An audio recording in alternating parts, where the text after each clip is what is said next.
Hello दोस्तों, स्वागत है आपका हमारे YouTube चैनल पर। आज की कहानी बहुत ही अच्छी है दोस्तों, इसे लास्ट तक सुनिएगा। यदि मेरी चैनल पर नए होंगे तो प्लीज सब्सक्राइब कर लीजिएगा। चलिए कहानी सुनाते हैं आपको। शादी का माहौल था। सभी लोग धूमधाम से डांस और मस्ती में लगे हुए थे। भाभी जी स्टेज पर जाकर अपनी सहेलियों के साथ डांस करने लगीं। उनका डांस देखकर सबकी निगाहें उन पर टिक गईं। भाभी का लाल रंग की खूबसूरत साड़ी पहनकर नाचते हुए चेहरा खुशी से दमक रहा था। तभी अचानक हल्की हवा का झोंका आया और उनकी साड़ी का पल्लू उड़ने लगा। भाभी ने पहले तो ध्यान नहीं दिया और डांस में मग्न रहीं। लेकिन जैसे ही साड़ी का पल्लू हवा में पूरी तरह उड़ने लगा, आसपास खड़े मेहमान हल्की हल्की हंसी में फुसफुसाने लगे। भैया, जो पास ही खड़े थे, ये सब देख रहे थे। उन्होंने तुरंत जाकर सिचुएशन संभालने की कोशिश की। भैया ने गुस्से में कहा, ये क्या कर रही हो? थोड़ा संभल कर। सब लोग देख रहे हैं, तुम्हें ध्यान रखना चाहिए था। भाभी ने झेंपते हुए कहा, सॉरी, मैं डांस में इतनी खो गई थी कि ध्यान ही नहीं दिया। भैया ने साड़ी का पल्लू ठीक किया और थोड़ा सख्त लहजे में कहा, अब ज्यादा डांस करने की जरूरत नहीं है, चलो नीचे बैठो। भाभी ने मन ही मन थोड़ा नाराज होकर भैया की तरफ देखा और धीरे धीरे स्टेज से उतर आईं। लेकिन उनकी सहेलियां उनके पास आकर मजाक में कहने लगीं, अरे भाभी, भैया जी तो बड़े पजेसिव हैं, लगता है आपको डांस करने से डरना पड़ेगा। भाभी ने हल्की मुस्कान के साथ जवाब दिया, पजेसिव नहीं, बस थोड़ा ज्यादा केयर करते हैं।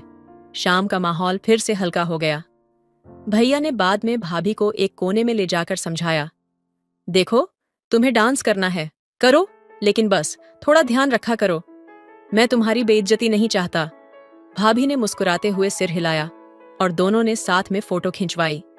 इस छोटी सी घटना ने उनके रिश्ते की मिठास को और बढ़ा दिया। शाम ढल चुकी थी और शादी का माहौल और भी रंगीन हो गया था। हल्की ठंडी हवा चल रही थी और चारों ओर रोशनी झिलमिला रही थी। भाभी अभी भी भैया की डांट के बाद थोड़ा खिन्न सी थीं। वो मंडप के पास बैठी हुई थीं, लेकिन उनकी आंखों में हल्का सा गुस्सा और नमी दिख रही थी। भैया ये सब देख रहे थे और उनका मन कहीं न कहीं भारी हो गया था। कुछ देर बाद भैया ने धीरे धीरे भाभी के पास जाकर उनके हाथ पर हल्का सा हाथ रखा। भाभी ने नजरें ऊपर उठाईं, लेकिन कुछ नहीं कहा। भैया ने एक गहरी सांस लेते हुए कहा, सुनो, जो कुछ भी हुआ मैं उसका दोषी हूं। शायद मुझे तुम्हें सबके सामने डांटना नहीं चाहिए था, लेकिन समझो, तुम्हें लेकर मेरी चिंता ही मेरी कमजोरी है। मैं बस नहीं चाहता था कि कोई तुम्हें लेकर कुछ गलत सोचे। भाभी ने हल्के से अपनी पलकें झपकाईं और धीमी आवाज में बोली, मुझे समझ है तुम्हारी फिक्र की, लेकिन तुम्हारी बातों ने मुझे बुरा महसूस कराया। क्या तुम्हें नहीं लगता कि तुम्हारे प्यार में थोड़ी आजादी भी होनी चाहिए? भैया ने उनकी बात पर गहरी नजर डाली। वो थोड़ी देर चुप रहे, फिर धीरे से मुस्कुराए। तुम बिल्कुल सही कहती हो, मैं तुम्हें आजादी दूंगा, लेकिन बदले में तुम्हें मुझे भी थोड़ा समझना होगा। भाभी की नजरें झुक गईं, लेकिन उनके चेहरे पर हल्की मुस्कान तैर गई। माहौल फिर से हल्का हो गया। भैया ने अचानक उनकी तरफ हाथ बढ़ाया, अब गुस्सा छोड़ो और चलो मेरे साथ एक डांस करो। भाभी ने हैरानी से उनकी ओर देखा, अरे तुम और डांस, ये कब से हुआ? भैया ने हंसते हुए कहा, बस तुम्हारे साथ डांस करने का मन हो रहा है। क्या कहती हो? भाभी थोड़ी झिझकीं, लेकिन भैया का उत्साह देखकर वो मान गईं। दोनों स्टेज पर पहुंचे और धीमी म्यूजिक शुरू हुआ।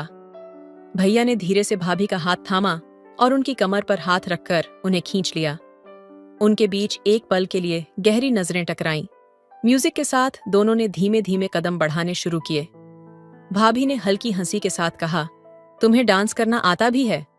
भैया ने मुस्कुराकर जवाब दिया, तुम्हारे साथ तो कुछ भी सीख सकता हूं। इस बीच मेहमानों की निगाहें उन पर टिक गईं। भैया और भाभी की केमिस्ट्री इतनी खूबसूरत लग रही थी कि हर कोई उनकी तारीफ करने लगा। डांस खत्म होने के बाद भैया ने भाभी के कान में धीरे से कहा, तुम्हारे बिना ये जिंदगी अधूरी है। अगर तुम्हारी मुस्कान मेरे गुस्से की वजह से छिन जाए तो मुझे माफ करना। भाभी ने अपनी उंगलियों से भैया के हाथों को कसकर पकड़ते हुए कहा, मुझे तुम्हारे साथ ये अधूरी जिंदगी भी पूरी लगती है। बस अगली बार प्यार से समझाना। उस रात दोनों ने खुलकर अपने मन की बातें की और महसूस किया कि रिश्तों में प्यार और समझदारी की कितनी अहमियत होती है। शादी का माहौल अब और भी खुशनुमा हो गया था, क्योंकि हर कोई इस खूबसूरत जोड़ी की तरफ देख मुस्कुरा रहा था। शादी की रात समा कुछ अलग था। मंडप में दीपों की रोशनी बिखरी हुई थी और हर कोने में प्यार और उमंग की हवाएं बह रही थीं। रिश्ते जो वक्त की धारा में बंधे थे, अब नए मोद्दा पर थे। भाभी, जिनकी आंखों में जोश और उत्साह की चमक थी, वह अपने पति के साथ कुछ खास महसूस कर रही थीं। आज रात कुछ अलग था और वह पूरी तरह से इस पल को जीने के लिए तैयार थीं। म्यूजिक सिस्टम में धीमी धीमी धुनें गूंज रही थीं। भाभी ने धीरे धीरे अपने कदम इस धुन के साथ मिलाए। उनके चेहरे पर मुस्कान और आत्मविश्वास था और वह जैसे पूरी दुनिया को अपनी धुन में समाहित कर रही थीं। भैया जी, जो पहले से ही नर्वस थे, अचानक भाभी की नृत्य में खो जाने की वजह से पूरी तरह से उनके साथ जुड़ गए। वह उन्हें देखते हुए उनके पास आए और धीरे से उनका हाथ पकड़ा।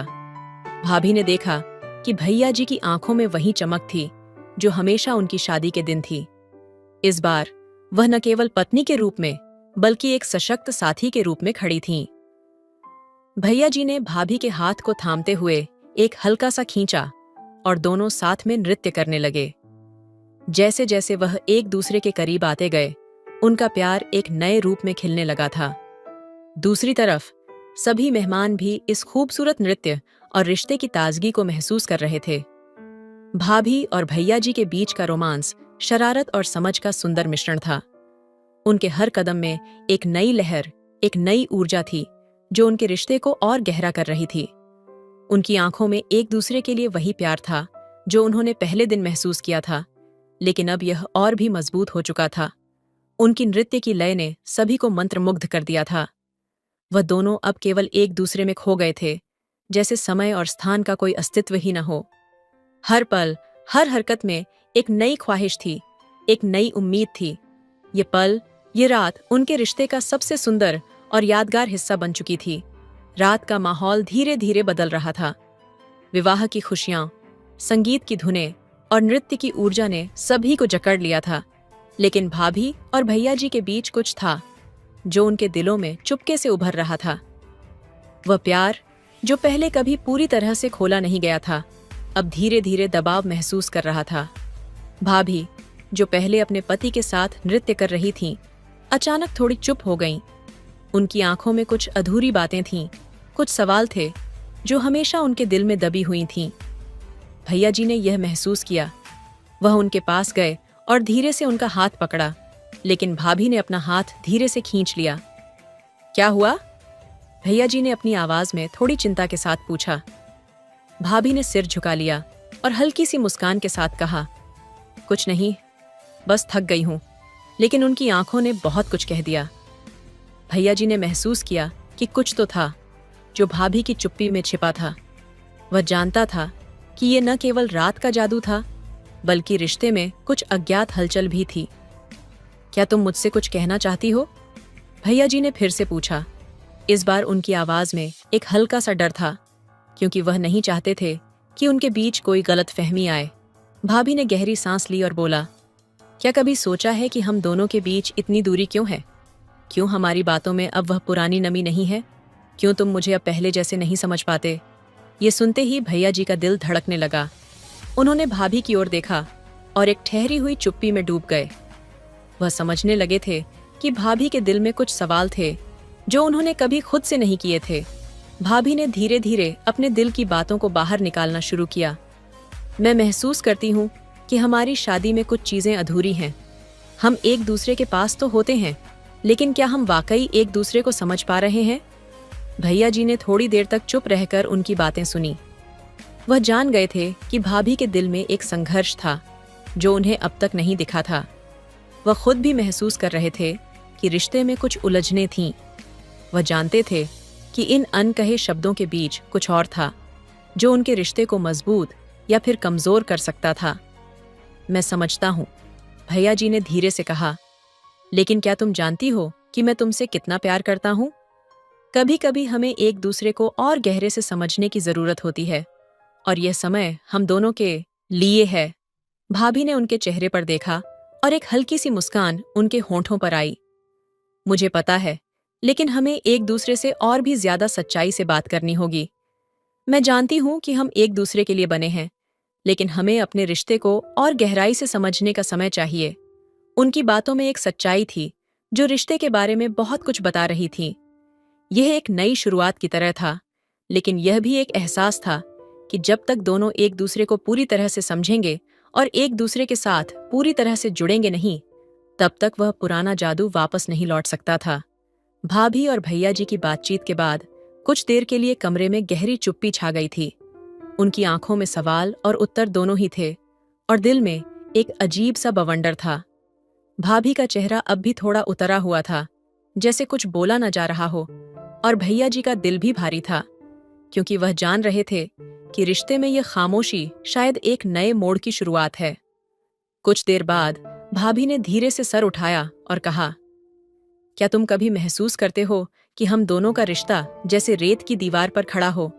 भैया जी का दिल धड़कते हुए हल्का सा टूट गया, क्योंकि वह जानते थे कि भाभी की ये बातें उनकी गहरी उलझन का प्रतीक थीं। भैया जी ने एक गहरी सांस ली और भाभी की ओर देखा। क्या तुम ये कहना चाहती हो कि हम अब एक दूसरे से दूर हो गए हैं? उन्होंने धीरे से पूछा। हाँ, भाभी ने अपने गले में कसावट के साथ कहा। हम दोनों एक दूसरे के करीब तो होते हैं, लेकिन फिर भी दूर रहते हैं। वह सच्चा कनेक्शन, वह जुड़ाव जो हमें पहले महसूस होता था, अब कहीं खो सा गया है। यह सुनकर भैया जी का दिल और भी भारी हो गया। वह यह नहीं चाहते थे कि उनका रिश्ता इस मुकाम पर पहुंचे जहां समझ और प्यार की कमी महसूस हो, लेकिन वह जानते थे कि यह उनकी जिम्मेदारी है। उन्हें अपने रिश्ते को फिर से संजीवनी देने के लिए कदम उठाना होगा।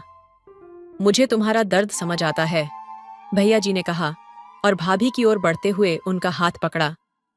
हम दोनों ने शायद कभी अपनी भावनाओं को पूरी तरह से एक दूसरे से नहीं साझा किया। हम दोनों ने अपनी अपनी परेशानियों को अंदर दबाए रखा। मुझे लगता है हम दोनों को एक दूसरे से सच्ची बातें करनी चाहिए, बिना किसी डर या शर्म के। भाभी ने उनकी आंखों में देखा और महसूस किया कि वह जो कह रहे हैं वह सच था।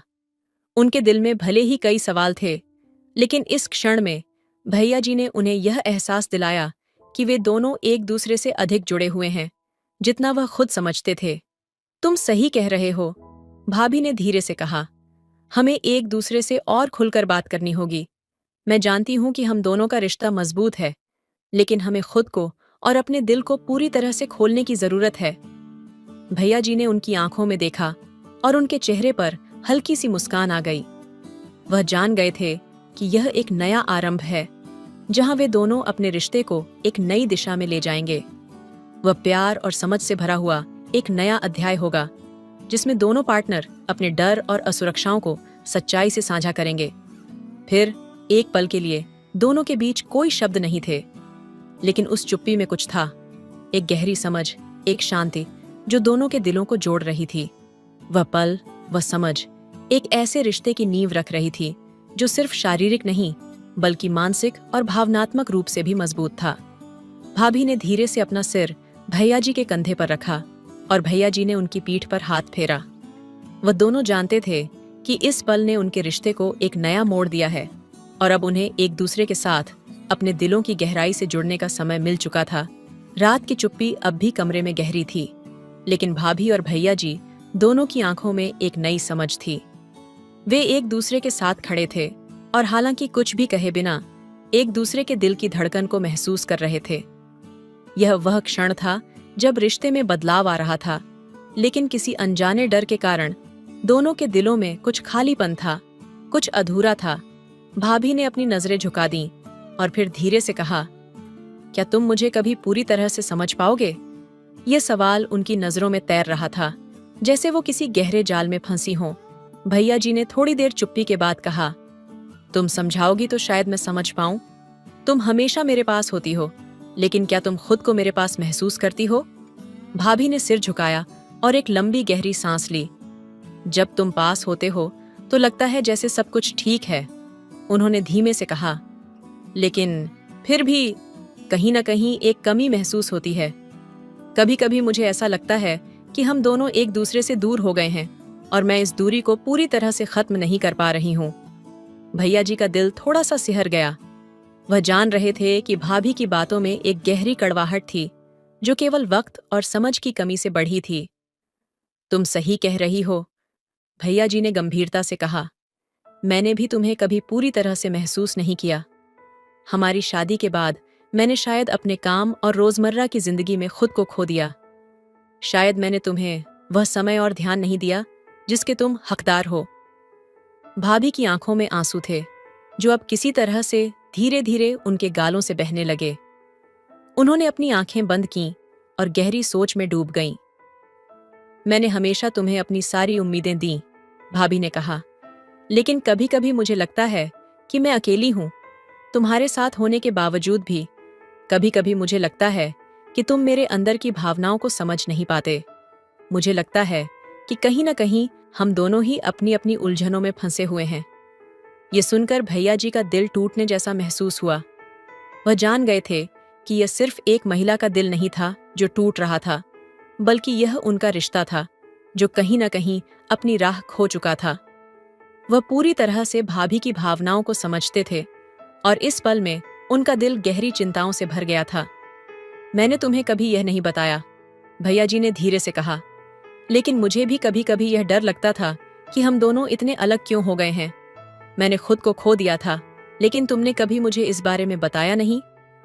भाभी ने भैया जी की ओर देखा और धीरे से उनकी आंखों में आंसू थे जो अब और भी बढ़ गए थे। वह नहीं चाहती थीं कि उनका रिश्ता इस स्थिति में पहुंचे, लेकिन उनकी खुद की भीतर की बेचैनी अब उन्हें हर दिन परेशान कर रही थी। क्या तुम मुझे अब भी उतना ही चाहते हो जितना पहले चाहते थे? भाभी ने धीरे से पूछा, जैसे इस सवाल में वह अपने सारे डर और अविश्वास को समेटकर पूछ रही थीं। भैया जी ने अपनी आंखों में गहरी प्रतिबद्धता के साथ उन्हें देखा और कहा, तुमसे ज्यादा और किसी से नहीं, लेकिन हमें यह समझने की जरूरत है कि प्यार केवल शारीरिक नजदीकी से नहीं बढ़ता। हमें अपनी भावनाओं, हमारी जरूरतों और हमारी उम्मीदों को पूरी तरह से समझना होगा। मैं तुम्हारे साथ हूं, लेकिन हमें दोनों को एक दूसरे से ज्यादा खुलकर बात करनी होगी।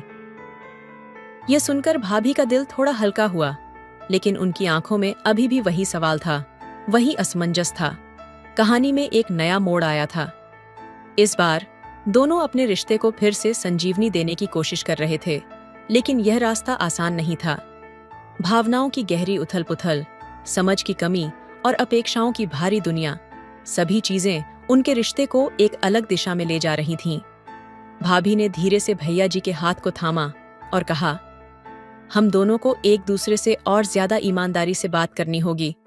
हमें अपनी गलतियों को मानने की जरूरत है, और अगर हमें इस रिश्ते को सही करना है तो हमें एक दूसरे से अपनी पूरी सच्चाई साझा करनी होगी।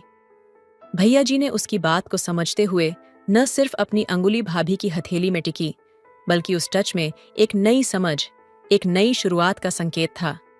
भाभी और भैया जी के बीच का सन्नाटा अब एक नई गहराई में बदल चुका था। दोनों के बीच एक ऐसा खालीपन था जिसे शब्दों में व्यक्त करना मुश्किल था। कमरे की हवा में एक अजीब सी खामोशी छाई हुई थी, जैसे हर विचार, हर भावना को खुद में समेटने की कोशिश की जा रही हो।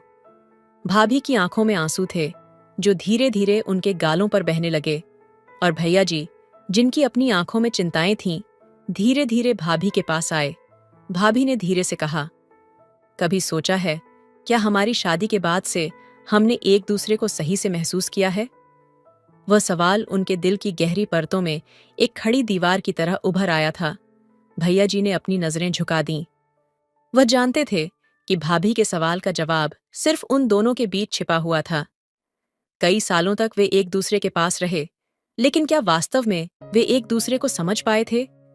क्या उनकी शादी में केवल दिखावे का प्यार था, या फिर सच में कुछ गहरी भावनाएं थीं जो कभी व्यक्त नहीं हो पाईं?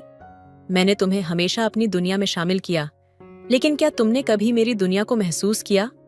भाभी के शब्दों में दर्द था, और वह दर्द भैया जी के दिल में गहरे तक समा गया।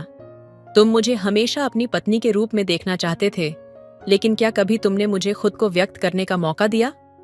भैया जी ने धीरे से भाभी की आंखों में देखा और उनके दिल में एक गहरी कसक महसूस हुई।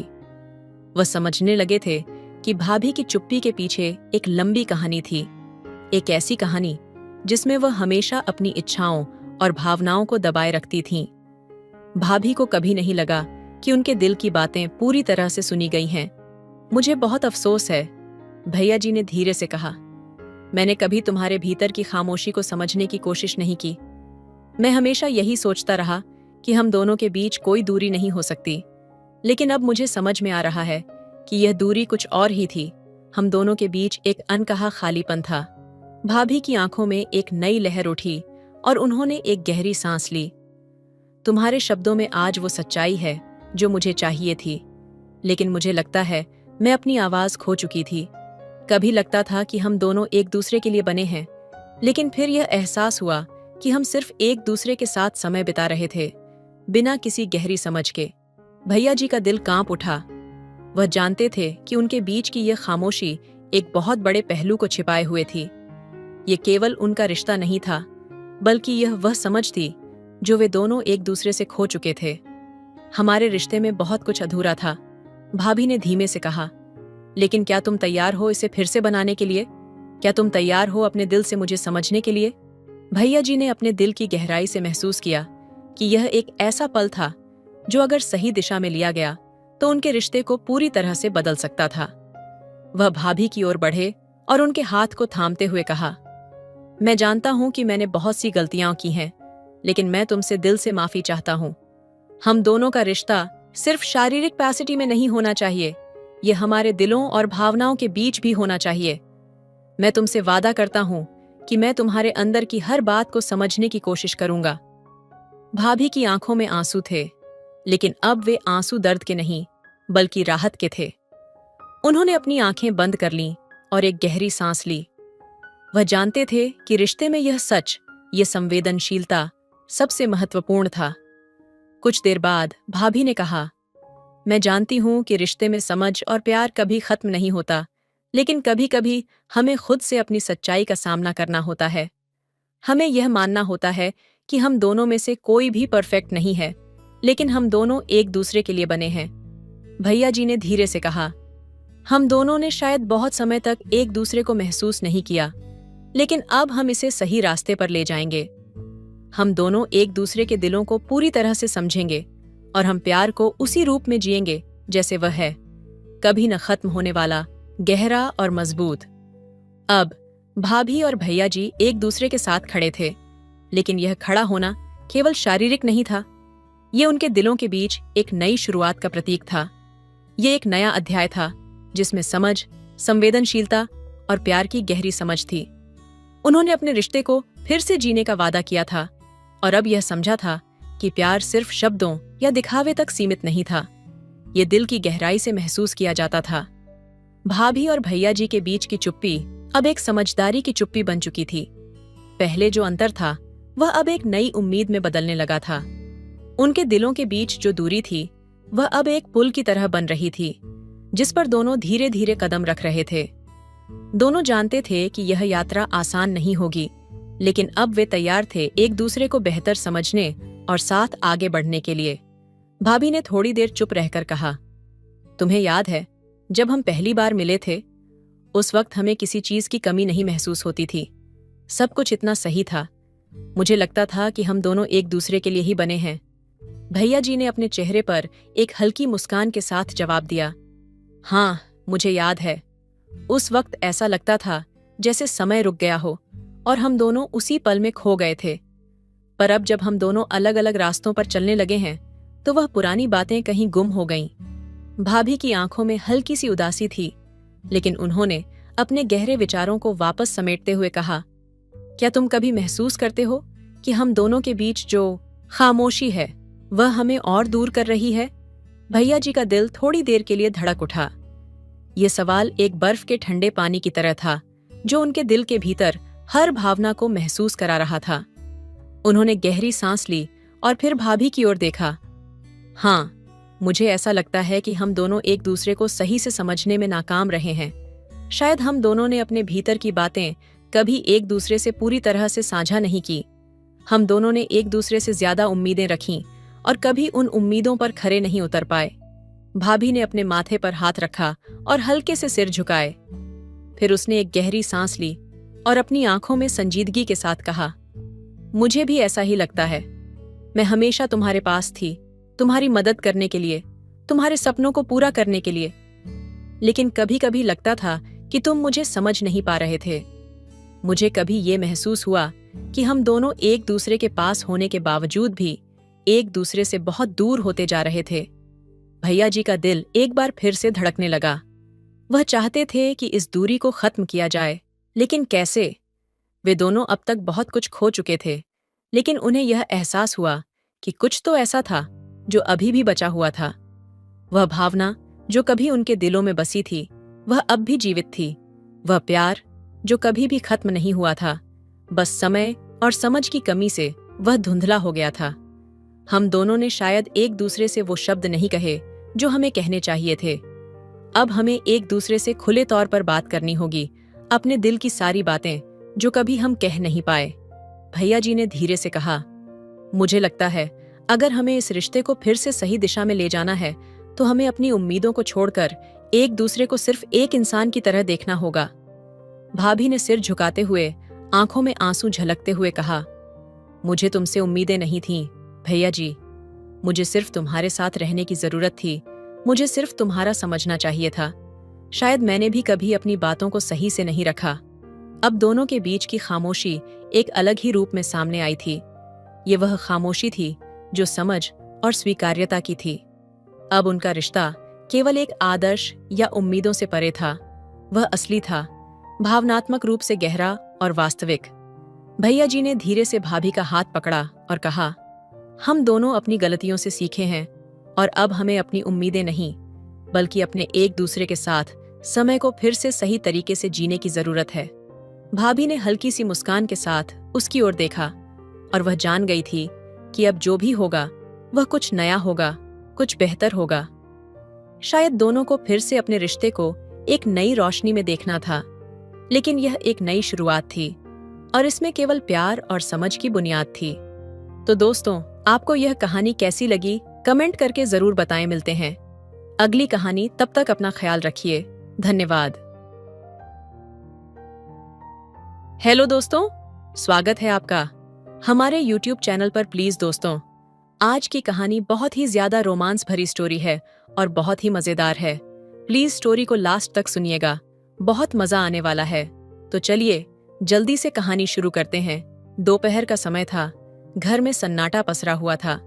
मैं और मेरे देवर, जो हमेशा की तरह छोटे छोटे मुद्दों पर हंसी खुशी बहस करते थे, आज ब्लू फिल्म देखने को लेकर बहस में उलझ गए।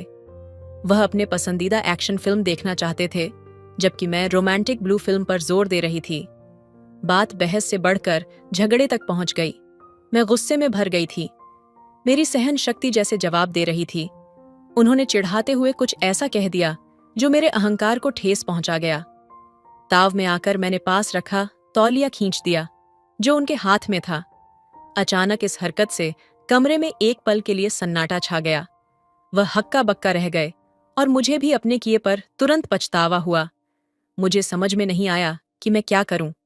उनकी आंखों में हल्की नाराजगी थी, लेकिन वह कुछ कहे बिना चुपचाप दूसरे कमरे में चले गए। मैंने महसूस किया कि मेरा यह कदम गलत था। रिश्तों की नींव आपसी समझ और सम्मान पर टिकी होती है, और मैंने उस पल में उसे झकझोर दिया था। थोड़ी देर बाद जब मैंने अपनी गलती स्वीकार करने की हिम्मत जुटाई तो मैं उनके पास गई। वह अपने फोन पर कुछ स्क्रॉल कर रहे थे, लेकिन जैसे ही मैंने कहा, मुझे माफ कर दीजिए देवर जी, गुस्से में मैंने गलत कर दिया, उन्होंने मुस्कुराकर मेरी ओर देखा। उन्होंने कहा, भाभी, झगड़े तो होते रहते हैं, लेकिन आपका ऐसा गुस्सा पहली बार देखा। खैर, अब मूवी चुनने का फैसला आपके हाथ में है, लेकिन अगली बार मुझसे इतनी जल्दी नाराज मत हुआ कीजिए। उनकी बात सुनकर मैं मुस्कुरा दी और दोनों ने आपस में मूवी के लिए सहमति बना ली। उस दिन मुझे एक बड़ी सीख मिली। रिश्तों में बहसें और झगड़े आम बात हैं, लेकिन इनसे बड़ा है एक दूसरे की भावनाओं को समझना और उनकी कद्र करना। उस घटना ने हमारे रिश्ते को और मजबूत बना दिया। उस दिन के बाद घर में एक अजीब सी खामोशी छा गई। देवर जी और मेरे बीच की हंसी ठिठोली जैसे कहीं गुम हो गई थी। हर बार जब भी हम एक दूसरे के सामने आते, एक असहज चुप्पी माहौल पर हावी हो जाती।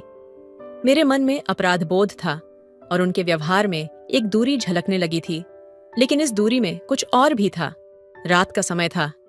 बच्चे सो चुके थे और मेरे पति किसी काम से बाहर गए हुए थे। मैं बालकनी में बैठी चाय पी रही थी जब अचानक देवर जी वहां आ गए। पहली बार मैंने उन्हें इतने शांत और गंभीर देखा।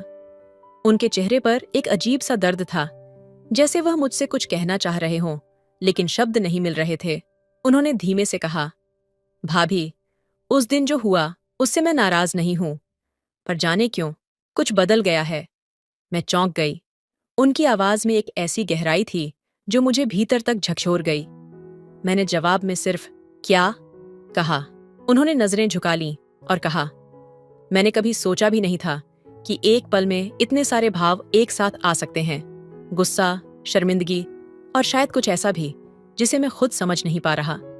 उनकी ये बात सुनकर मेरा दिल तेजी से धड़कने लगा। मैं समझ नहीं पा रही थी कि यह बातचीत हमें किस दिशा में ले जा रही है। मैं बस उनकी ओर देखती रही। उनकी आंखों में कुछ ऐसा था जो मुझे बेचैन कर रहा था। भाभी, उन्होंने फिर कहा, आपसे मजाक करते करते शायद मैंने कुछ ज्यादा ही महसूस करना शुरू कर दिया है। मुझे नहीं पता ये सही है या गलत, लेकिन उन्होंने वाक्य अधूरा छोड़ दिया। मैं समझ गई कि बात अब उस हंसी ठिठोली से बहुत आगे बढ़ चुकी थी। मेरे अंदर गुस्सा, शर्म और अजीब सा डर पैदा हो गया। मैंने उन्हें टोकते हुए कहा, देवर जी, ये सब बेवकूफी है। हम एक ही परिवार का हिस्सा हैं और ऐसी बातें रिश्तों को तोड़ सकती हैं। वह चुप हो गए, लेकिन उनके चेहरे पर एक गहरी उदासी थी। अगले दिन से उनका व्यवहार बदल गया। वह मुझसे कतराने लगे और जब भी हम आमने सामने आते, उनकी आंखों में एक दर्द दिखता था। मुझे समझ नहीं आ रहा था कि इस स्थिति को कैसे संभालूं। एक रात जब मैं अकेली अपने कमरे में बैठी थी, तो मेरे अंदर भी सवाल उठने लगे। क्या मैं भी कुछ ऐसा महसूस कर रही हूं जिसे मैं खुद से छिपा रही हूं? क्या यह भावना महज एक भ्रम है या कुछ और? मेरे मन में हलचल मच गई। आने वाले दिनों में हमारे रिश्ते और जटिल होते गए। हमने एक दूसरे से बात करना लगभग बंद कर दिया, लेकिन हमारी खामोशी भी बहुत कुछ कह रही थी। मैंने खुद को अपने पति और परिवार के प्रति जिम्मेदारियों में व्यस्त रखने की कोशिश की, लेकिन हर बार उनकी आंखों का दर्द और उनकी बात मेरे जहन में गूंजने लगती।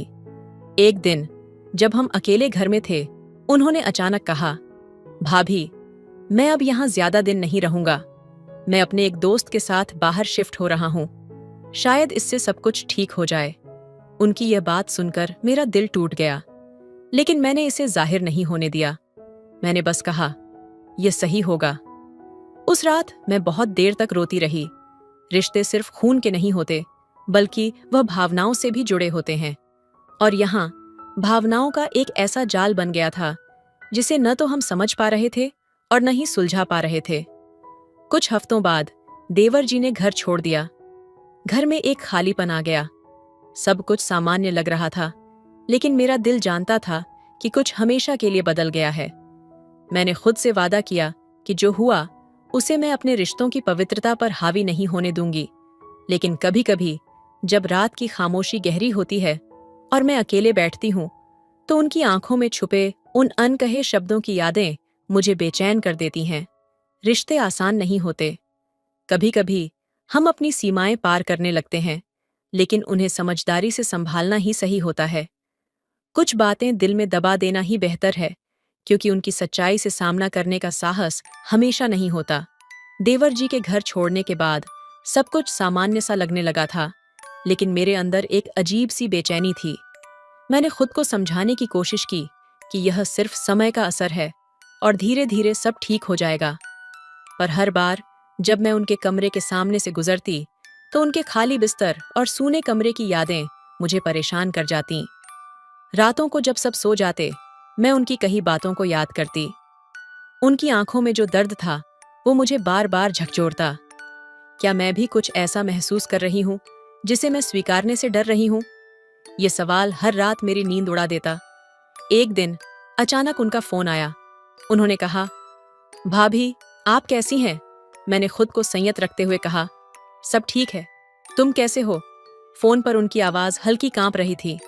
उन्होंने कहा, मैं ठीक हूं, लेकिन घर की बहुत याद आती है और आपकी भी। उनकी यह बात सुनकर मेरे अंदर कुछ टूट गया। मैं चुप रह गई। उन्होंने फिर कहा, क्या मैं गलत हूँ भाभी? जो कुछ भी मैं महसूस करता हूँ, क्या वह सच में गलत है? मैंने हिम्मत जुटाते हुए कहा। हाँ देवर जी, ये गलत है। रिश्तों की मर्यादा को समझना जरूरी है। उन्होंने धीमे स्वर में कहा। मर्यादा के बारे में सोचते सोचते दिल से सच छिपाना आसान नहीं है। मैं जानता हूं कि आपको भी कुछ महसूस होता है, लेकिन आप इसे खुद से छिपा रही हैं। उनकी यह बात सुनकर मैं सुन्न हो गई। मेरे अंदर हजारों भावनाएं उमड़ रही थीं। गुस्सा, अपराध बोध और कहीं न कहीं एक अनकही ख्वाहिश। कुछ हफ्तों बाद मैं अपनी ननद की शादी में गई। परिवार का हर सदस्य वहां मौजूद था और उसी बीच देवर जी भी आए। इतने दिनों बाद उन्हें देखकर मेरा दिल तेजी से धड़कने लगा। वह पहले से ज्यादा गंभीर और आत्मविश्वासी लग रहे थे, लेकिन उनकी आंखों में वही पुरानी तड़प छुपी हुई थी। शादी की हलचल के बीच एक रात जब मैं बालकनी में अकेली खड़ी थी, तो वह अचानक वहां आ गए।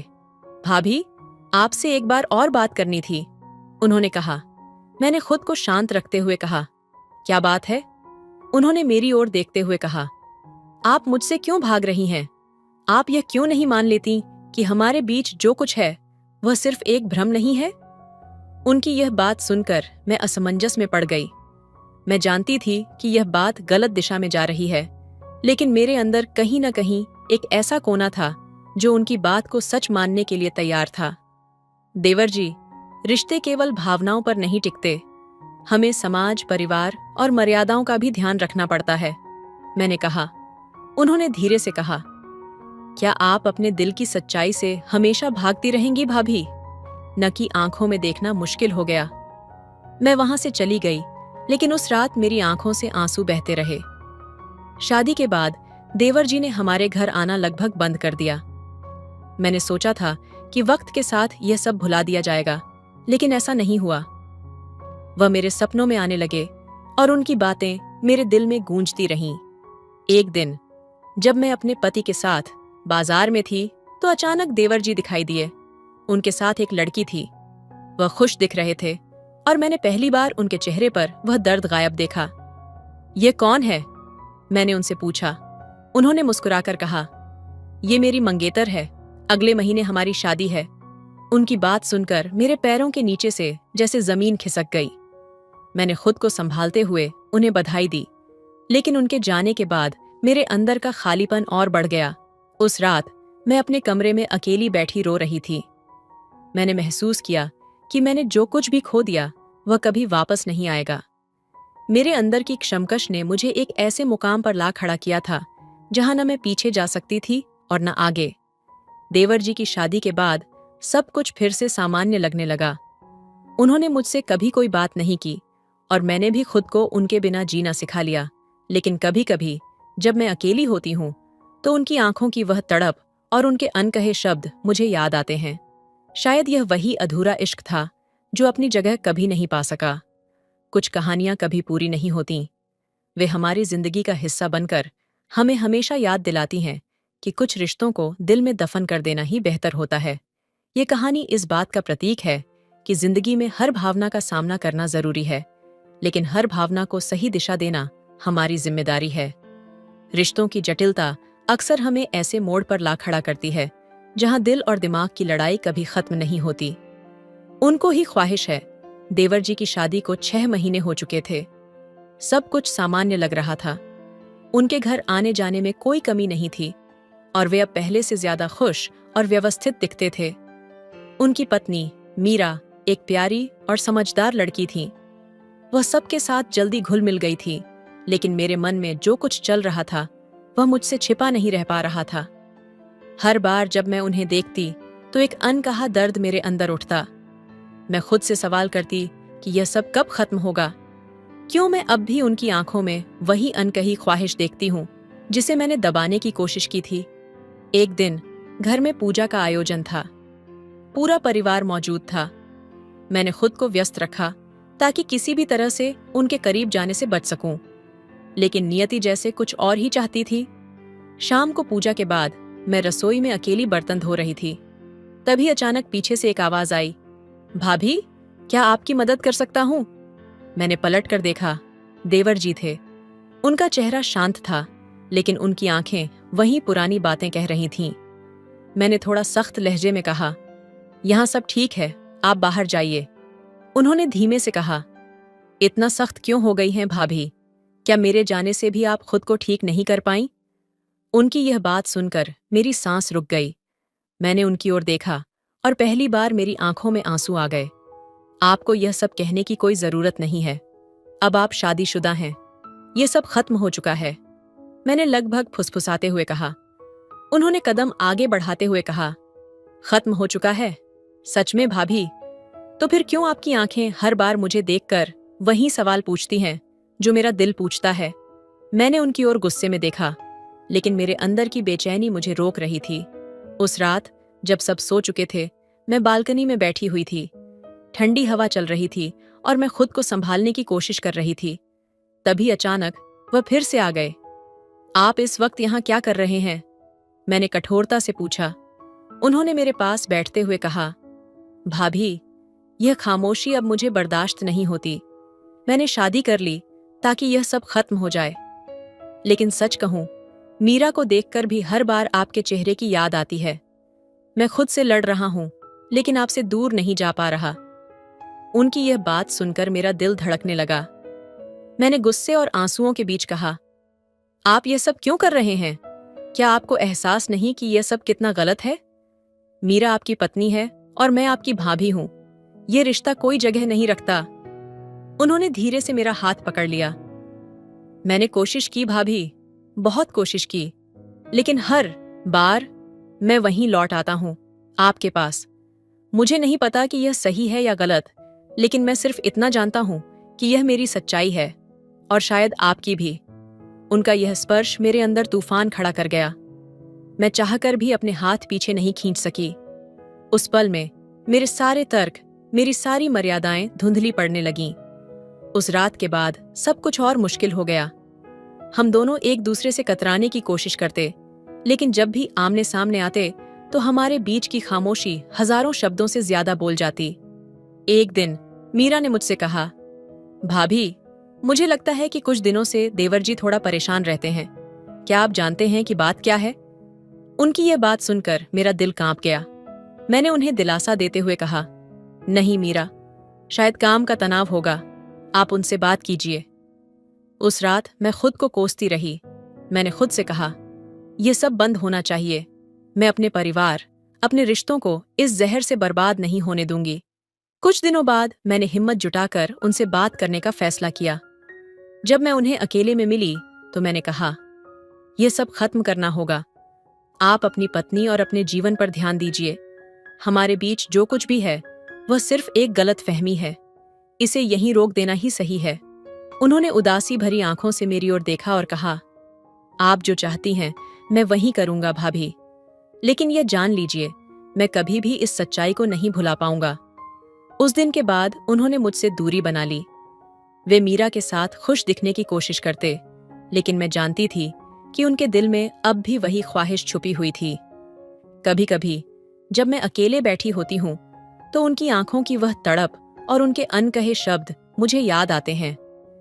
मैं जानती हूँ कि यह सब गलत था, लेकिन दिल की ख्वाहिशों को दबाना हमेशा आसान नहीं होता। उनकी शादीशुदा जिंदगी चलती रही और मैं अपने रिश्तों की मर्यादा निभाने में जुटी रही, लेकिन हमारे बीच का यह अधूरा इश्क, यह अनकही दास्तां हमेशा के लिए हमारे दिलों में एक जख्म बनकर रह गई। ये कहानी एक सच्चाई को उजागर करती है कि हर ख्वाहिश पूरी नहीं होती और हर रिश्ते को सही दिशा देना हमारी जिम्मेदारी है। लेकिन कुछ रिश्ते ऐसे होते हैं जो अधूरे रहते हुए भी हमारे दिलों पर अपनी गहरी छाप छोड़ जाते हैं। तो दोस्तों, आपको यह कहानी कैसी लगी कमेंट करके जरूर बताइए। हेलो दोस्तों, स्वागत है आपका हमारे YouTube चैनल पर। दोस्तों, यदि मेरे चैनल पर नहीं होंगे तो प्लीज मेरे चैनल को सब्सक्राइब कर लीजिएगा। तो चलिए जल्दी से कहानी सुनाते हैं। मैं 22 साल की एक खूबसूरत जवान लड़की थी। मैं जब कॉलेज के लिए रोज की तरह बस पकड़ती थी, वो दिन भी ऐसा ही था। सूरज की हल्की किरणें, हल्की ठंडी हवा और बस की खचाखच भीड़। अंदर घुसने के बाद बड़ी मुश्किल से एक सीट मिली। तभी एक लड़का मेरे पास आकर बैठ गया। उसकी उम्र भी मेरी जितनी ही लग रही थी। शर्मीली मुस्कान, गहरी आंखें। कुछ ही देर में उसने मुझे हल्के से धक्का देना शुरू किया, शायद भीड़ का बहाना लेकर। पहले तो अनजान बनने की कोशिश की, लेकिन उसके बार बार मुझे छूने से बेचैनी होने लगी। पर उसकी नजरें, उनमें कुछ ऐसा था जो मुझे खींच रहा था। उसकी आंखों में एक अलग सी गहराई थी, जैसे वो मुझसे कुछ कहना चाहता हो। मैं चाहकर भी उसकी तरफ देखे बिना नहीं रह सकी। उसको देख देख कर मेरे अंदर बहुत ही ज्यादा गुदगुदी उत्पन्न होने लगती थी। आखिर क्या करती, मैं भी तो एक लड़की थी। लेकिन खचाखच भरी बस में मैं खुद को बहुत ही ज्यादा कंट्रोल करती थी, क्योंकि वह लड़का था ही इतना सुंदर और जवान हसीन, जिसे देखने के बाद कोई भी लड़की खुद को रोक नहीं पाती और उसके प्यार में पागल हो जाती। लेकिन चलते चलते बस में हम दोनों ने वह सब कुछ सोचने लगे। दोनों के मन में एक दूसरे के बारे में वह करने की इच्छा हो रही थी। जैसे ही हमारी नजरें मिलीं, दिल तेजी से धड़कने लगा। ऐसा लगने लगा कि ये पल बस यहीं रुक जाए। वो कुछ कहना चाह रहा था, पर उसके शब्द बस उसकी आंखों में छिपे थे। मेरी भी आंखों में हल्की सी मुस्कान झलक आई। पहली बार ऐसा महसूस हुआ जैसे किसी अजनबी से इतनी गहरी जुड़ाव हो सकता है। तभी बस ने अचानक जोर से ब्रेक लगाया। मैं अपना संतुलन खो बैठी और गिरने ही वाली थी कि उसने मुझे कसकर पकड़ लिया और ऐसी जगह पकड़ा कि मैं नारियल पानी निकलने लगी। उसकी पकड़ में एक अजीब सी सुरक्षा थी। मुझे लगा जैसे वो सिर्फ मेरे लिए ही वहां था। लेकिन तभी बस के बाकी यात्री जोर जोर से बातें करने लगे। मैं अपनी सीट पर लौट आई और देखा कि उसकी नजरें अब भी मुझ पर थीं। मैं कुछ बोलने की हिम्मत जुटा रही थी, तभी उसने धीरे से कहा, आप ठीक हैं? उसकी आवाज में सच्चाई और गहराई थी। मैंने हल्के से सिर हिलाया, लेकिन उससे कुछ पूछने से पहले ही बस रुक गई। वो लड़का उठा और उतरने की तैयारी करने लगा। मेरे दिल ने उसे रोकने के लिए पुकारा, पर शब्द होंठों तक नहीं आ पाए। मैंने बस उसे जाते हुए देखा। वो दिन बीत गया, लेकिन उसके बाद हर दिन बस में उसकी तलाश करती रही। वो फिर कभी नहीं मिला। आज भी जब उस दिन को याद करती हूँ, दिल में एक सवाल गूंजता है, क्या होता अगर मैंने उसे रोक लिया होता? क्या हमारी कहानी कभी अधूरी नहीं रहती? उस दिन के बाद हर सुबह बस में उसकी तलाश करना मेरी आदत बन गई थी। हर चेहरा देखकर लगता शायद वही हो, पर वो लड़का फिर कभी नहीं दिखा। उसका चेहरा, उसकी गहरी आंखें और उसकी मुस्कान, सब मेरे जहन में ऐसे बस गए थे जैसे वो मेरे जीवन का हिस्सा हो। कई हफ्ते गुजर गए, लेकिन एक दिन कुछ ऐसा हुआ जिसने मेरे दिल को झकझोर दिया। कॉलेज से लौटते समय वही लड़का अचानक मेरी बस में चढ़ा। उसे देखकर दिल तेजी से धड़कने लगा। वह भी मुझे देखकर थोड़ा चौंक गया, लेकिन उसकी आंखों में एक चमक थी। उसने झिझकते हुए मेरी बगल वाली सीट पर बैठते हुए पूछा, आपने मुझे याद किया? उसकी बात सुनकर मैं थोड़ी शर्माई, पर सच ये था कि मैं हर पल उसी को सोचती थी। मैंने सिर झुका लिया। उसने मुस्कुराते हुए कहा, मैंने सोचा था कि फिर मिलेंगे या नहीं, लेकिन शायद किस्मत ने हमें मिलाने का फैसला कर लिया है। हमारी बातों का सिलसिला शुरू हुआ। उसकी हर बात में एक अलग सी मिठास थी। वो अपना नाम बताता, लेकिन मेरी दिलचस्पी उसकी बातों में इतनी थी कि मैंने नाम पर ध्यान ही नहीं दिया। जब भीड़ कम हुई, उसने धीरे से मेरे हाथ पर हाथ रखा। उसकी छुअन से मेरे रोंगटे खड़े हो गए। ऐसा लगा जैसे यह सब किसी फिल्म का हिस्सा हो। लेकिन तभी बस के अचानक रुकने से माहौल बदल गया। बस के बाहर सड़क पर लोगों की भीड़ जमा थी। वह लड़का घबराहट में बाहर देखने लगा। मैंने भी खिड़की से झांका। वहां खून से लथपथ एक आदमी पड़ा था और पुलिस आसपास खड़ी थी। लड़के का चेहरा एकदम सफेद पड़ गया। उसने मेरे हाथ को कसकर पकड़ते हुए कहा, मुझे जाना होगा। अगर तुमसे मुलाकात होती रही तो शायद तुम्हें मेरी सच्चाई पता चल जाएगी, और मैं नहीं चाहता कि तुम मुझसे नफरत करो। मैं कुछ कहती, उससे पहले ही वो बस से उतरकर भीड़ में गायब हो गया। उस रात मैं सो नहीं पाई। उसके चेहरे की बेचैनी, उसकी बातों की गूंज मुझे परेशान कर रही थी। अगले दिन मैंने उसके बारे में पता लगाने की कोशिश की। कॉलेज के पास की दुकानों और बस स्टॉप पर लोगों से पूछा, और फिर जो सच सामने आया उसने मेरे पैरों तले जमीन खिसका दी। वो लड़का एक ऐसा इंसान था जो एक गिरोह का हिस्सा था। चोरी, झगड़े और मारपीट में उसका नाम आता था। जिस दिन वो मुझसे पहली बार मिला था, उस दिन भी वो पुलिस से भाग रहा था। मेरी दुनिया जैसे टूट गई। लेकिन हैरानी की बात यह थी कि जितना मैं उससे दूर जाने की कोशिश करती, उसका ख्याल उतना ही मेरे दिल में गहराई तक बसता जा रहा था।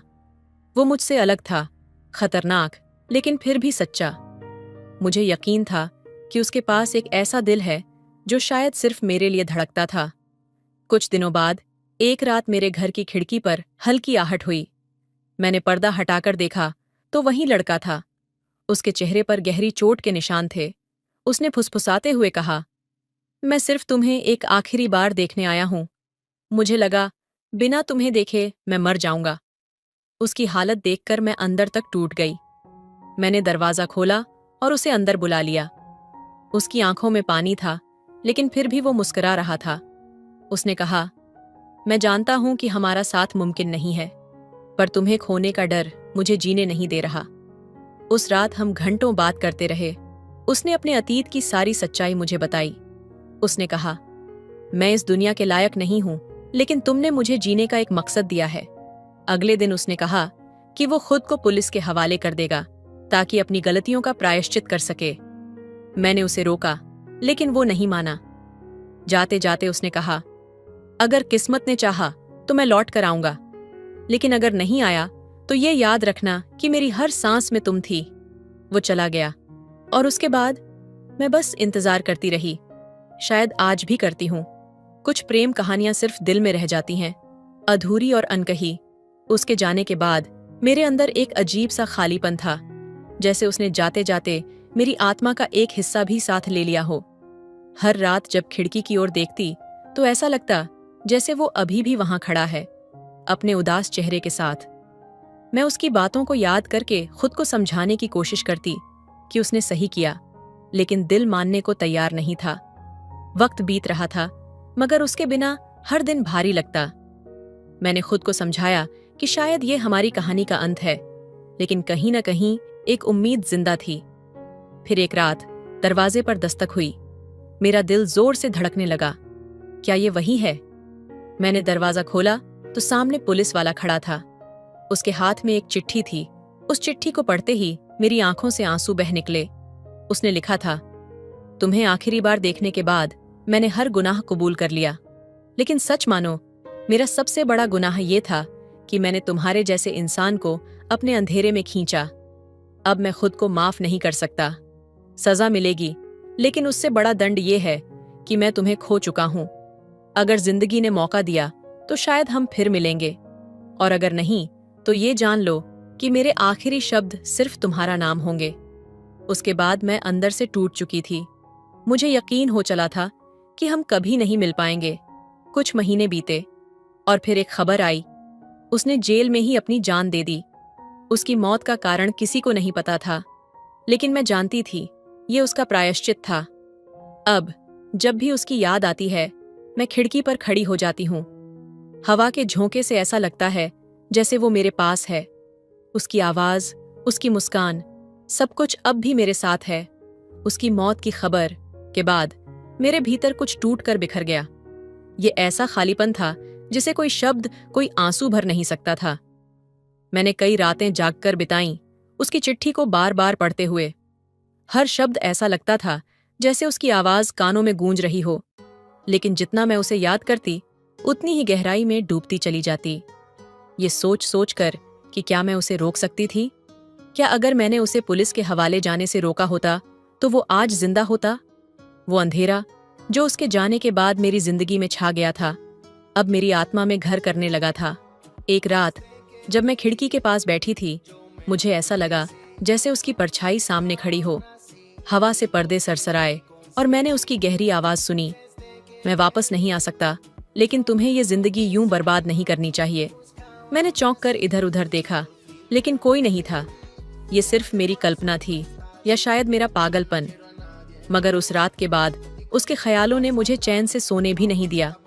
उसकी मुस्कान, उसकी दर्द भरी आंखें, सब कुछ मेरे दिमाग में लगातार गूंजता रहा। धीरे धीरे मैं एक जुनून में बदलने लगी। मैं उसके अतीत के बारे में और जानने के लिए सब कुछ करने को तैयार थी। वो कौन था? किन हालात ने उसे इस रास्ते पर धकेला? मैंने उसकी गली, उसके पुराने दोस्तों, यहाँ तक कि पुलिस स्टेशन तक जाकर उसके बारे में जानने की कोशिश की। जो बातें सामने आईं, वो मुझे और गहरे अंधेरे में ले गईं। उसने जो भी किया था, वो अपने परिवार को बचाने के लिए किया था। एक निर्दोष इंसान जिसे हालात ने गुनहगार बना दिया। और सबसे बड़ी सच्चाई, वो अपनी आखिरी सांस तक मुझे ही बचाने की कोशिश करता रहा। एक दिन जब मैं उसकी पुरानी चीजों को देख रही थी, तो मुझे एक और चिट्ठी मिली। वो अधूरी थी, शायद उसने जेल में लिखने की कोशिश की थी। उसमें लिखा था, मैंने तुम्हारे लिए अपने अंदर की हर लड़ाई लड़ी, लेकिन अब मुझे लगता है कि इस अंधेरे से बाहर आने का कोई रास्ता नहीं है। तुम मेरी आखिरी रोशनी थीं, और शायद इस दुनिया की भी। अगर कभी ये दर्द तुम पर भारी पड़े, तो याद रखना, तुम्हारे पास जीने की वजह है। मुझे ये मौका नहीं मिला, लेकिन तुम्हें मिलना चाहिए। उसकी चिट्ठी पढ़कर मैंने महसूस किया कि शायद वो सही कह रहा था, लेकिन मैं उस रोशनी को ढूंढने की कोशिश नहीं कर रही थी। मैं बस उसके दर्द में खोकर खुद को खत्म करने के करीब पहुंच चुकी थी। आज भी जब खिड़की से बाहर देखती हूँ, तो मुझे लगता है कि वो कहीं न कहीं मेरी जिंदगी के हर हिस्से में मौजूद है। पर शायद उसकी ये मौजूदगी मुझे जीने नहीं देती, बल्कि और डुबो देती है। शायद मेरी कहानी का अंत भी वहीं होगा जहां उसकी कहानी खत्म हुई थी। लेकिन उससे पहले मुझे अपने सारे सवालों के जवाब चाहिए। क्यों उसे इस दुनिया ने इतना दर्द दिया? क्यों उसने मुझे इस अधूरी प्रेम कहानी में अकेला छोड़ दिया? और सबसे बड़ा सवाल, क्या अगर एक दिन मैं भी उसकी तरह उसकी यादों के साथ अंधेरे में खो जाऊं, तो क्या वो मुझे फिर से देखने आएगा? उसकी आखिरी चिट्ठी पढ़ने के बाद मैं और भी ज्यादा बिखर गई। ऐसा लग रहा था जैसे उसकी हर लिखी हुई बात मेरे दिल पर एक नई चोट कर रही हो। उसके शब्द मेरे भीतर गूंजते रहे, लेकिन उनके पीछे का दर्द कहीं ज्यादा गहरा था। मैंने खुद को समझाने की कोशिश की कि उसकी मौत के बाद मुझे आगे बढ़ना चाहिए, लेकिन सच कहूं तो मैं आगे बढ़ना नहीं चाहती थी।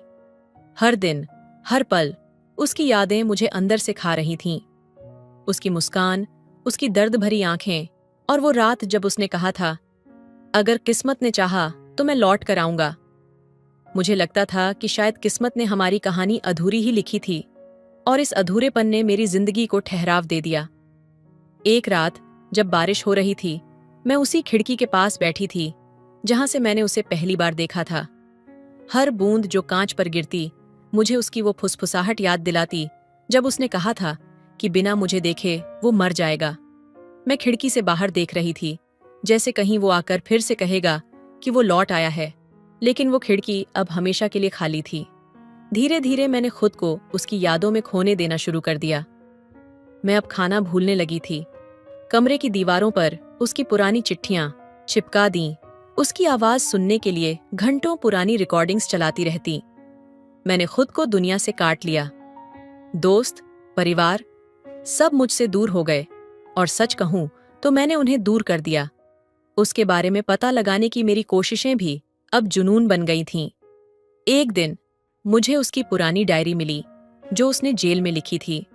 उसमें उसकी हर तकलीफ, हर पछतावा और हर भावना लिखी हुई थी।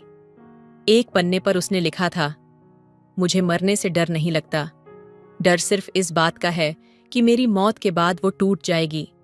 लेकिन अगर उसे टूटने से बचाने के लिए मुझे जाना पड़े, तो मैं ये दर्द सह लूंगा। उसके ये शब्द पढ़कर मैं भीतर से और भी ज्यादा टूट गई। उसने मेरी खातिर अपनी जिंदगी का त्याग कर दिया था, और मैं अब भी उसे भूल नहीं पा रही थी। एक रात जब मैं उसकी डायरी पढ़ रही थी, अचानक मुझे लगा कि वो मेरे सामने खड़ा है। उसकी आंखें वहीं थीं, गहरी, दर्द से भरी, लेकिन उसकी मुस्कान गायब थी। उसने धीरे से कहा, मैंने तुम्हें जीने के लिए छोड़ा था, मरने के लिए नहीं। उसका ह्वाइंग मेरी आंखों के सामने से गायब हो गया, लेकिन उसकी आवाज अभी भी मेरे कानों में गूंज रही थी।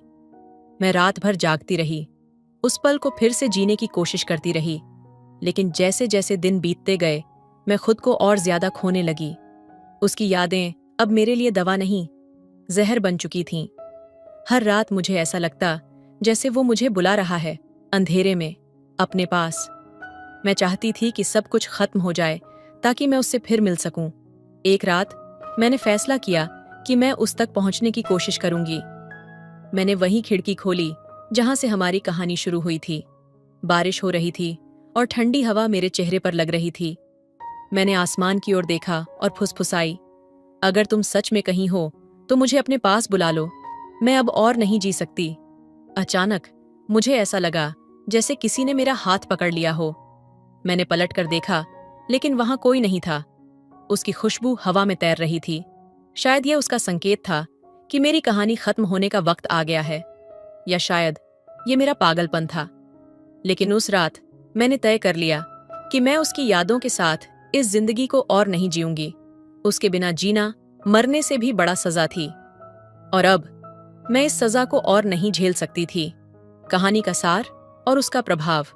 यह कहानी एक ऐसी प्रेम गाथा है जो अपने आप में अधूरी होते हुए भी दिल के सबसे गहरे कोने में बसे दर्द, संवेदनशीलता और त्याग की पराकाष्ठा को दर्शाती है। यह एक लड़की और लड़के की प्रेम कहानी है, जहां प्यार उनकी जिंदगी का सबसे खूबसूरत और सबसे बड़ा दर्द बन जाता है। कहानी में प्रेम, समर्पण और पछतावे का एक ऐसा अद्भुत मिश्रण है जो पाठकों को गहराई से छूता है। लड़के का अपनी गलतियों को स्वीकार करना, प्रेमिका के लिए अपनी जिंदगी का त्याग करना, और लड़की का उस प्रेम में इतना डूब जाना कि वह अपनी ही जिंदगी से दूर हो जाती है। ये सब कुछ प्रेम की उस गहराई को दर्शाता है जो कभी कभी इंसान को तोड़कर भी संपूर्ण बना देती है। ये कहानी सिखाती है कि सच्चा प्रेम कभी कभी त्याग मांगता है। लड़के ने अपने गुनाहों का प्रायश्चित करते हुए प्रेमिका को बचाने के लिए खुद को कुर्बान कर दिया। यह दिखाता है कि सच्चा प्रेम केवल पाने का नाम नहीं, बल्कि देना और दूसरों की भलाई के लिए त्याग करने का साहस भी है। कुछ प्रेम कहानियां कभी पूरी नहीं होती, लेकिन उनकी अधूरापन ही उनकी खूबसूरती है। ये कहानी इस बात को साबित करती है कि प्रेम केवल साथ रहने में नहीं, बल्कि उस एहसास में है जो किसी को हमेशा के लिए हमारी यादों में जीवित रखता है। ये कहानी दिखाती है कि कभी कभी किसी के चले जाने के बाद उसकी यादें जिंदगी के लिए बोझ बन सकती हैं। लड़की का अपने प्रेमी की यादों में इस कदर खो जाना कि वह अपनी ही जिंदगी को नकार देती है, यह सिखाता है कि प्यार को याद रखना जरूरी है, लेकिन अपनी जिंदगी के मूल्य को भूलना नहीं। लड़के के दिल में अपने गुनाहों का पछतावा और लड़की के दिल में उसे न रोक पाने का दर्द, दोनों यह सिखाते हैं कि अगर समय रहते हम कुछ कर सकते हैं तो हमें वह करना चाहिए। देर से लिया गया पछतावा इंसान को भीतर तक तोड़ सकता है। कहानी का नकारात्मक पक्ष यह है कि दोनों पात्र अपने अपने संघर्षों में इस कदर उलझे रहते हैं कि उनकी जिंदगी अंधेरे में डूब जाती है। लड़का अपने अपराधों से भागता है, जबकि लड़की उसकी यादों में खो जाती है। यह मानसिक स्वास्थ्य की एक महत्वपूर्ण झलक देता है। प्रेम की यह कहानी अधूरी है, लेकिन इसकी अधूरी गहराई ही इसे भावनात्मक रूप से इतना शक्तिशाली बनाती है। कभी कभी प्रेम का अंत सुखद नहीं होता, लेकिन वह अपने पीछे ऐसे एहसास छोड़ जाता है जो जिंदगी भर साथ रहते हैं। इस कहानी में प्रेम का अंत मृत्यु से होता है। लड़के की मौत और लड़की की खुद को खत्म करने की इच्छा यह दर्शाती है कि गहरा प्रेम कभी कभी इंसान को आत्मविनाश की ओर ले जा सकता है। यह कहानी उन लोगों को गहराई से छूती है जिन्होंने किसी को खोया है या अपने जीवन में कभी गहरा प्यार किया है। यह प्यार की उस निस्वार्थता को दिखाती है जो अपने आप में सबसे सुंदर और सबसे दर्दनाक होती है। कहानी यह संदेश देती है कि प्रेम कभी खत्म नहीं होता, वह हमें किसी न किसी रूप में हमेशा के लिए बदल देता है। लेकिन यह भी जरूरी है कि हम अतीत के दर्द को अपने वर्तमान पर हावी न होने दें। प्रेम को याद करना और उससे सीखना जरूरी है, लेकिन अपनी जिंदगी को जीना उससे भी ज्यादा जरूरी है। तो दोस्तों, आपको यह कहानी कैसी लगी कमेंट करके जरूर बताएं। मिलते अगली कहानी में, तब तक अपना ख्याल रखिए। धन्यवाद।